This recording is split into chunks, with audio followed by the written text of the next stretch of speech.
Hello everyone. ఈరోజు నేను మా అక్క వాళ్ళ ఇంటికి అయితే వెళ్తున్నానండి. నేను మా చిన్న పాప అండ్ మా మమ్మీ. సో బేబీ కోసం నేను కొన్ని థింగ్స్ తీసి పెట్టుకున్నాను. అవేంటో మీరే ఈ వీడియోలో చూసేసేయండి. ఫస్ట్ బేబీ కోసం కొన్ని కాటన్ క్లాత్ శారీస్ తీసి పెట్టుకున్నానండి. ఎందుకంటే చిన్న పాప కదా, మనం డైరెక్ట్గా బెడ్ మీద పడుకోబెట్టలేము. బేబీకి బెడ్ అనేది సాఫ్ట్గా ఉండాలని కాటన్ క్లాత్స్ అయితే తీసుకున్నాను. అలాగే నేను ఈ బెడ్ విత్ మస్కిటో కూడా తీసుకున్నాను. సమ్మర్ కదా, మస్కిటోస్ ఎక్కువగా ఉంటాయి. మస్కిటో బయట అవ్వకుండా ఉండడం కోసం ఈ బెడ్ కూడా తీసి పెట్టుకున్నాను. అలాగే 2 టవల్స్ కూడా తీసి పెట్టుకున్నానండి. Soft towels, baby towels.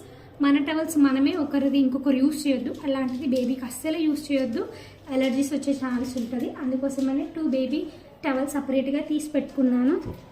And లంగోటాస్ తీసుకున్నానండి. ఇవి ఒక 10 పేర్స్ తీసుకున్నాను. ఎందుకంటే బేబీస్ ఫ్రీక్వెంట్గా బెడ్ చేస్తూ ఉంటారు, టాయిలెట్ పాస్ చేస్తూ ఉంటారు. కాబట్టి మనం తడిగా అలాగే ఉంచొద్దు, ర్యాషెస్ వచ్చే ఛాన్స్ ఉంటుంది. ఎప్పటికప్పుడు చేంజ్ చేసి పెట్టేసేయాలి. ఈ గ్యాప్లో మా చిన్నోడు చూడండి ఎలా ఆడుకుంటున్నాడో. మిగతాది నెక్స్ట్ వీడియోలో చూద్దాం.